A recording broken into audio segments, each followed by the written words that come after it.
გამარჯობათ მეგობრებო, როგორც ყოველთვის ყველას მოკითხა, ბედნიერება, სიხარული და კარგი ამბები. ვწერო ჩვენი მოგონება 90-იანი წლების და სად გავჩერდით? გადავწყვიტეთ მე და ჩემმა მეგობრებმა აგვეხსნა სავალუტო ჯიხური. სავალუტო ჯიხური, ესე იგი ჩემი ბაჩუკი შემოუგნება და ბავშვობის მეგობარმა დამპატიჟა გახსოვთ ადრე ისნის მეტროს მოპირდაპირე მხარეს მთელი ჯიხურები იყო შუდალიგებული და სულ ყველა აკეთებდა ამ სავალუტო ოპერაციებს. ერთი კვირა ვიმეცადინე სავალუტო ჯიხურებში თითქმის ჩემი უბნელები ხა ფაქტობრივად ისანი ვასმოეპორკეს ყველა ერთმანეთს იცნობდა, მაგრამ ნუ თავისებურად კონკურენტებიც იყვნენ, მაგრამ აი სულ მიკვირდა ხოლმე ეს ბუტკომანია რო იყო, თქვათ ერთი ბუტკა ვაჭრობდა, მეორე და მაინც ჰქონდათ ვაჭრობა და მუშაობა, ასე რო თქვათ. მაგრამ რაღაცნაირად ცოტა მეხამუშებოდა, მაგრამ ამაზე მე ვილაპარაკებთ. ვინაიდან ახლა ჩვენ ყველანაირად ნატურალურად ბუნებრივად ვხსნით, ცოტა მოკლედ გეტყვით რა გვასწავლეს იმ მუშაობის პერიოდში. მთავარი პრინციპი გახსოვთ ხო როგორ იყო, რომ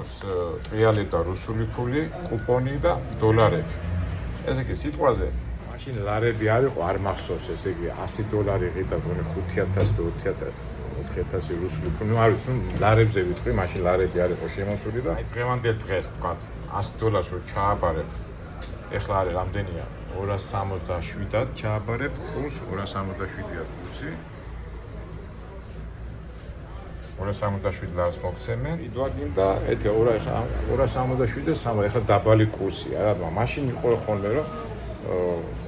ვთქვათ 120 მაშინ რამდენი იყო ლარი რო შემოვიდა, დოლარი იყო 120 ლარი და 130 ლარა ტყიდით, ესე $100 გაყიდვაში შეგვოდა 10 ლარი. მაგრამ ეს ხო ეს ტექნიკური ამბავია, მაგრამ სხვა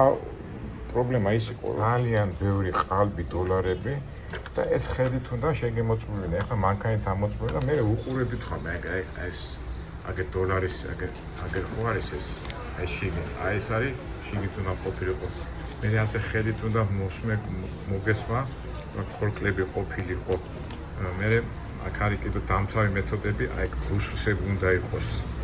ხალხში და აი ეს უნდა დაგემოღამებინა, იმიტომ რომ იმდენი ყალბი დოლარები შემოდიოდა, მაშინ ეძახდნენ ჰუსეინის დოლარებს რა. ერთი პატარა შეცდომა რომ მოხსნოდა, მაგალითად $100 და всё, $100 ყალბი წაგებული ხარ და მინუსებში მიდიხარ. და ეს მაშინ ფული ხო ძლიერი საშუალო იყო და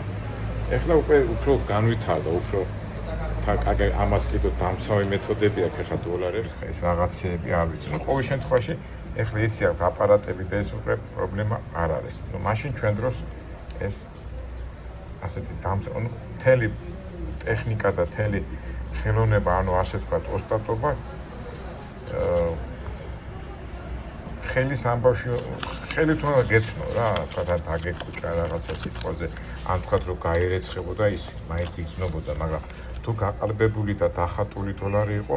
გარეცხვის შემდეგ, ნუ ძნობდი რა და ამას უნდა რა თქმა უნდა, როგორც ყველაფერს გამოცდილება, ამასაც თავისი გამოცდილება ჭირდებოდა. გავიარე ეს კურსები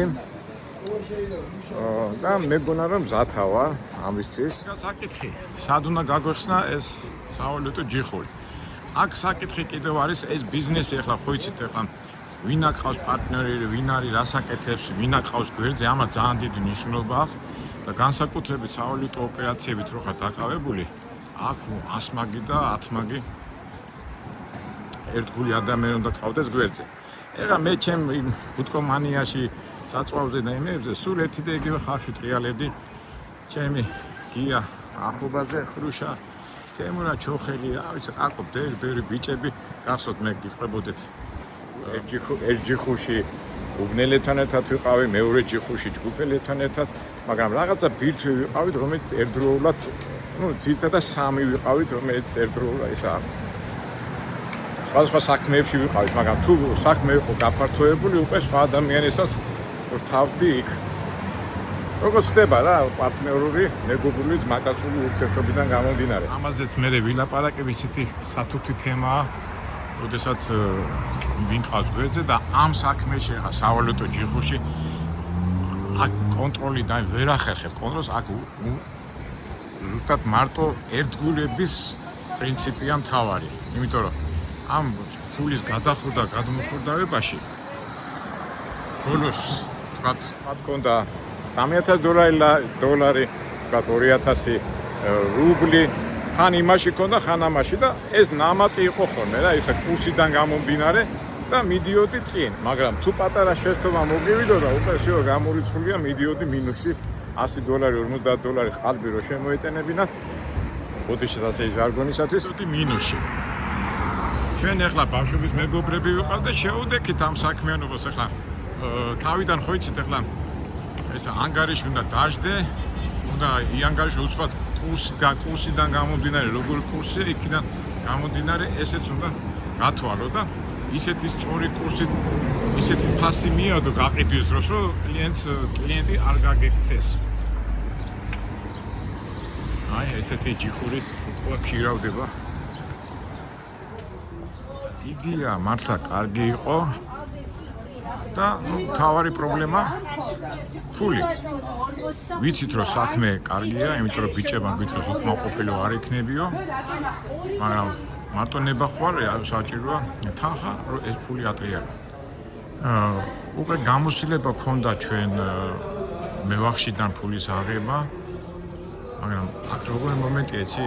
იმის შიში რომ დაგვაყაჩაღებდნენ ესეც იყო იმიტომ რომ დაყაჩაღებები იყო ეს უკვე ამის გამოსილება ჩვენ ქონდა და უკვე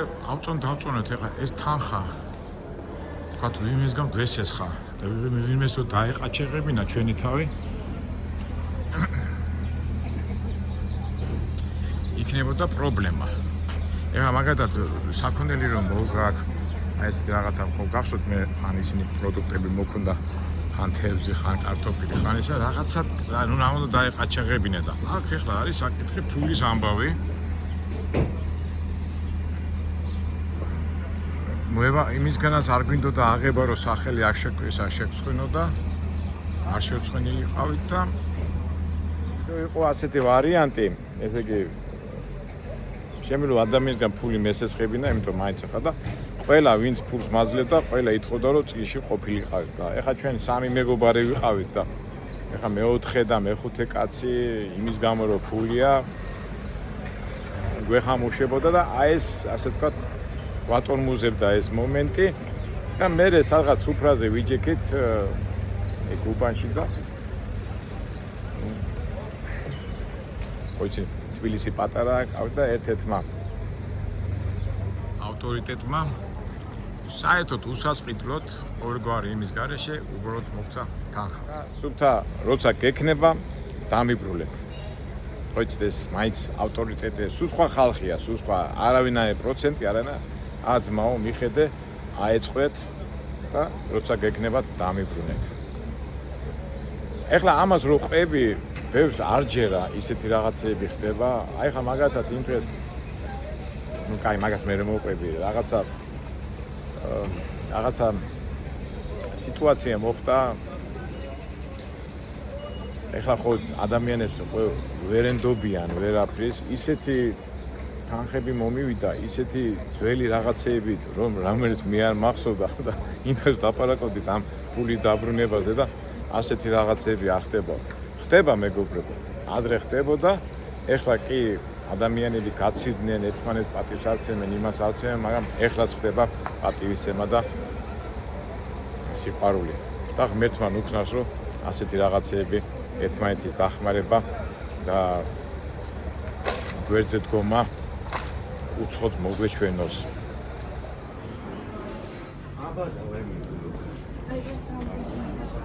იგი ფულის საკითხი მოვაგვარეთ სამი ერთგული მეგობარი ერთად ავართ მოწადინებულები ვართ საქმე დავიწყოთ მაგრამ ისმის კითხვა სად ფარტი ეხლა ისნის მოპიტაპირე მხარეს კი იყო ბევრი ბუტკები მაგრამ ასეთი რო თქვათ რომ ვინმეს გაექირავებინოს ასეთი ბუტკა არ იყო ასე თქვათ თავისუფალი და დავიწყეთ ძებნა ასე თქვათ სად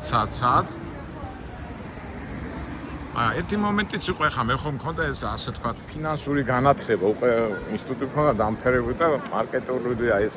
კომერციული აზროვნებების ჩემ თავს ვთვლიდი რომ მაგარი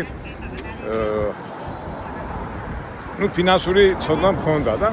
ეხლა მე მოვთვალე ესა გავთვალე რომ იქ რა მუშაობა უნდა იყო ისეთი ადგილი უნდა იყო სადაც არავინ არ მოილოდება და ნუ ერთი ბევრი ფიქრი შემდეგ აი ეს არის აქ ერთი ბუტკა იყო აქ ბუტკა იყო ეს აყარეს ეხლა რატო ლაპარაკობ ამ აყრაზე რა თქმა უნდა კარგი იყო რომ შენობა ყოფილიყო მაგრამ შენობა ვინა ეხლა ეხლა ეს ასე გამოჭრილი თორე აქ ვინ მოგცემდა ხალხი ცხოვრობდა ეხლა აქაც სავარაუდოდ ბუტკა იყო აყარეს ეს დატოვეს ალბათ ამასაც აიღებენ ხო ნუ ერთ სიტყვით რაღაცნაირად ვიფიქრე რომ სად და ნავთობის ბაზრის შესასვლელთან ვარ ეხლა აქ ცოტა ასე თუ ისე მოწესრიგებულია იყო ცენტრალური შესასვლელი და აქ იყო სულ ჩამწკრებული აი ამ სიგრძეზე იყო 4-5 ჯიხური ანუ ბუტკა და ერთ-ერთი ბუტკა მოხდა აი ხა მივიდეთ სამწუხაროდ ეს აღარ არის ეს ადგილი აი იყო ბუტკა და ეს იყო ნავთობის ბაზის ცენტრალური შესასვლელი და აქ შევამჩნიე რომ მაშინ როგორ იყო იცით ეს ფულის გადახურდავებაზე აი ვისაც ძველი დრო ახსოვს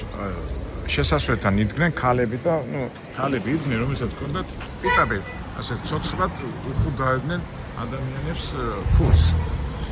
ვიღაცას თქვა დოლარს გამოუგზავნიდა რუსეთიდან ან საზღვარგარეთიდან მე ბაზარში ხონდა შესულიყო რუსულ ფულზე ახურდავდნენ და იქ მიდიოდა ვაჭრობა შედიოდა სავაჭრო და აი აქ სულ იდგა ეთი 5-10 ქალბატონი იდგა და ახურდავდნენ ფულს ცოცხლად ნატურაში ყოველგვარი დაცვისა და იმის გარეშე ქალბატონები რო დავინახე ნუ როგორ იყო ხო ასე ფული ხონდა და ჯიბეში გადაუხურდავდნენ და ესე იგი ბაზრის ხო იცი ეს ბაზრის თავარი კანონი მიწოდება მოწოდების პროცესი არის მოთხოვნა იქნება მოწოდება მოთხოვნა აი ეს ამბავი და შევამჩნიე რომ ეს ადგილი იყო ისეთი ადგილი სადაც ამ პროცესის ანუ სავალუტო პროცესის ისედაც მიდიოდა სავალუტო პროცესის გადახურდავება მაგრამ ამ მარაფაში უნდა ჩავთვლიყავით ჩვენ ისტორიაზე იყო ბუტკა დაკეტილი იყო და ეწერა ქირავდება თავად მე გავიკითხეთ აქაც ხო რამდენიმე ბუტკა იყო მაგრამ ერთი მომენტია რა აქ ბუტკები რო იყო ჩვეულებრივად დრაივს რო ეძახით ასე ვაჭრობდნენ მაგრამ ამ ყაჩაღობების და მაიმუნობების გამო ადამიანი გახსნიდა ბუტკას 2-4-5 თვის შემდეგ ვიღაცა დააყაჩაღებდა იკეტებოდა მე სხვა მოდიოდა და ასე ნუ ოლიმპიალი იყო დილიდან საღამომდე მაგრამ მაინც ნავთობის ბაზარია ხო და ამ ბუტკის პატრონი ვიპოვეთ ეს ყოფილი თანამშრომელი იყო რომელიც მეუღლე ყავდა და სამწუხაროდ აი როგორი დრო იყო აი ის ახალგაზრდა კაცი იყო არ იყო ასაკოვანი მაგრამ 5 წლის კაცი იყო ჩვენ მაშინ ამდენი 27-28 წლის ბიჭები ვიყავით და მუშაობდა მილიციაში და ვიღაცას თავში ჩაუწყია მხედრიანოს თუ რა ვიცი გვარდიას თუ რაღაცა და თავი და ის კაცი იყო დაინვალიდებული და ეს სოლი ყავდა და იმ სოლს ყავდა 2 ბავშვი და სულ ცდილობდა რომ ეს ბუტკა გაექირავებინა მაგრამ ეხლაც რო ვახსენე ამ ყაჩაღობების და იმეების გამო ასე თქვა სტაბილური შემოსავალი არ ქონდა და ჩვენ მივედით დავილაპარაკე და მიგვიღო და ჩვენ ვთქვით ჩვენ გვინდა სავალუტო ჯიხურის გახსნა და თქვენ რა აზრის ახლა და მე კი მინდაო რა თქმა უნდაო მაგრამ გავუძლებთო რამდენჯერაც გავხსენიო ეს გავაქირავო იმდენჯერო ეს ჯიხურია დაგვაყაჩაღესო და რო გავხსენით ეხლა ისანში ხო ვიცნობდი ამ გადამხუდავებას ვალუჩიკებს და მაგათმა მითხეს ბიჭო აქ ნავთობში ასე მუშაობსო იქ უნდა გახსნა ჯიხური სადაც ხალხი ტრიალებსო მე თქვი რა ნავთობია ცუდია და ნუ ყოველ შემთხვევაში გავხსენით მიუხედავად იმისა რომ გვითხრეს არა ვერ გაკაჩავსო და ой საოცრებლად მაგრა დაიძრა იმიტომ რომ აქეთკენ აზერბაიჯანი თათრებს ეძახდნენ აზერბაიჯანები ვაჭრობდნენ მოქონდათ საქონელი მერე გლეხებს მოქონდათ საქონელი რაღაცას რო ყიდიდნენ დოლარი დაშიდებოდა მერე ვინც ჩამოდიოდა დოლარს ახუდავდა რუსულ ფულზე და ნუ ერთ სიტყვით უკმაყოფილოები არ ვიყავით მოვიდეთ ამ ქუჩა და აი სადღაც აი აქ იდგა ჩვენი ჯიხური და პიტაპირ უყურებდით ნავთობის ბაზრის შესასვლელს მერე იქ ხო იცით რა ქართველებმა როგორ ვიცით ხოლმე ვიღაც რაღაცას გახსნის და მე უცბად აი შესასვლელთან მეორემ გაგვიხსნა მერაბა და რაღაც ბაზრის, ნუ რა თქმა უნდა და ესე იგი იმას ქონდა ჩვენ ქონდა ჯიხური მისი სავალუტო იქ იყო სავალუტო აქ იყვნენ უკვე ეს ქალბატონები და ხალხი იდგა მე მან როგორ იყო ზოგჯერ მოვიდოდა მილიცია გაყრიდა მე წავიდოდა მაგრამ ჩვენ ნებართვა ქონდა მუშაობის და თავისებურად კონკურენცია იყო კონკურენტები იყვნენ ჩვენ იმიტომ რომ ჩვენ თუ დაბალ ფასად ვიბარებდით და ყიდით ისინი კონკურენციიდან გამომდინარე სულ კონკურენციას გვიწევდნენ მაგრამ ეს ჩვეულებრივი ამბავია საბაზრო ეკონომიკის და ასე თუ ისე როგორ მახსოვს ეხლა ზოგჯერ ქუჩაში შემხვდებიან ხოლმე ეს ინდროიდელი ალბათონები და მიუხედავად იმისა რომ დაძაბული სიტუაცია იყო არეულობა იყო რიარია იყო მაგრამ რა თქმა უნდა აი თბილად გვახსენდება ეს ყველაფერი და აი ხლას რომ დავდივარ აი სულ ჩემ მეხსიერებაში მახსოვს აი აქ რომ დავდიოდით და ის მოგონებები რაც ამ ტერიტორიაზე გადახვდენია მეგობრებო აი ხო ეს არის როგორი რა ქვია აი მოგონებები და აგერ შევხვდა თამას ხო იყავი კონკურენტი ხო იყავი არა მეგობრები ვიყავით კაცო კონკურენტი არა ამდენჯერ დაგაყაჩაღე შე სამჯერ აი მაგას ყვები რა როგორ მაგრამ ადამიანი რომ ფულის გულისთვის თავს მოიკლავს ის არის სიკვდილის ღირსი რა სიტყვა იყო რა ჯიგარი ხარ ახალგაზრდების ვიყავით როგორ ვეფერებოდით ერთმანეთს კი კაცო წავიდა რა ბევრი ხალხი წავიდა რა წავიდნენ ხალხი ისინი ვალივჩიკები ბევრი კაცო ის მაგრამ ჩვენ ვიყავით პიონერები აგა ხო მე ვიყავ პირველი პიონერი ჩვენ ვიყავით მე შენ მოხვედი შენ იყავ ჯერა მე მოვიდა ბუტკა მასკიჩი იქა ბუტკით არ მოხვედი შენ არა მე მოვიდა მერაბა არა მერაბა იყო კაცო აქ ბუტკა ედგა მერაბა საერთოდ ბუტკა ედგა არა ჩვენ ბუტკა და მერე გახსნეს როგორ ახლა გაუმარჯოს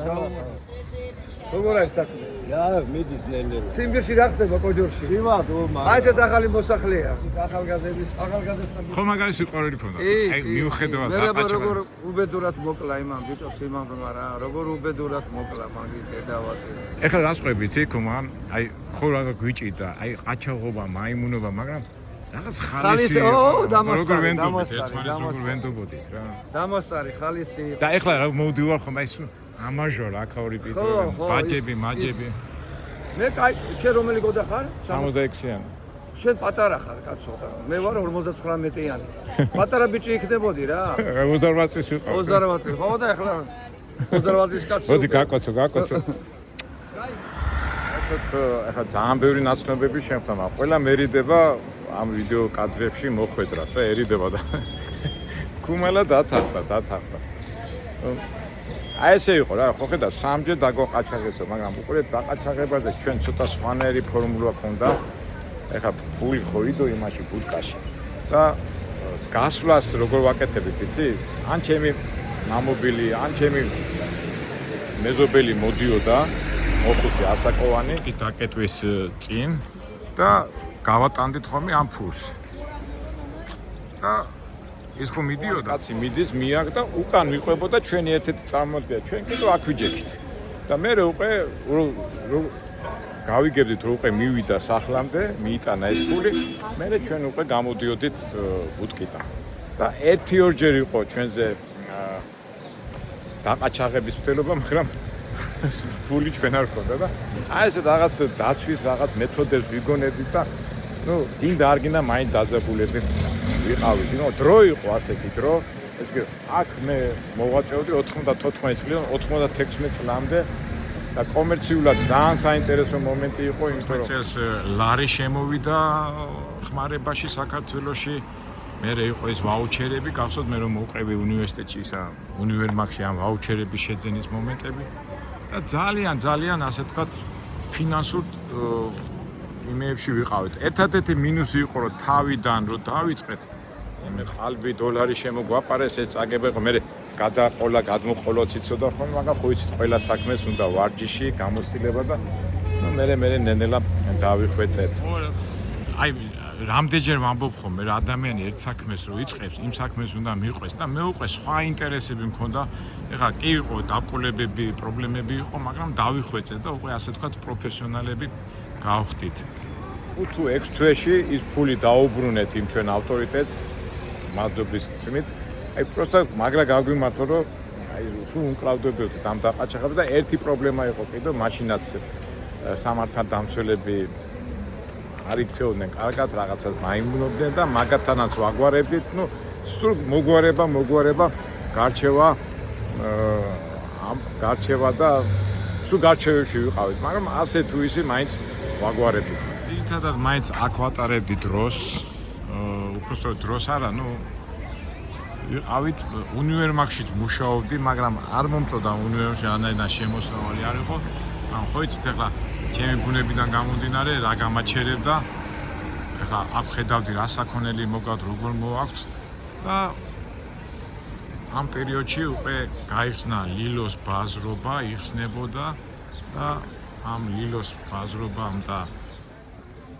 ბაზარში რო ხარ და ნუ გიწევს აქ ტრიალი და ამ ტანსაცმელმა და ამ საქონელმა, აი ესეთ ირანულმა, თურქულმა და საერთოდ ახლა გინდა არ გინდა ბაზარში რო ტრიალებს კომერციული აზრები მოგდის და მეც არ ვიყავი გამონაკლისი და დაიბადა ჩემ თავში, ნუ ასე თუ ისე პროფესიონალები გავხდით. ეს ჩვენი სამუშაო პროცესები. უკვე ჩემი ყოფნა იქ არ იყო აუცილებელი და ამ კომერციულმა, ამ ტანსაცმელებმა და ამას უკვე მოგიყვებით შემდეგ ვიდეოებში. გადავერთეთ ასე რომ იყვიან ლილოს ბაზრობის თემაში. მე კიდევ დაგემშვიდობებით, შევხვდებით იმედია მომავალ საინტერესო ვიდეოებში.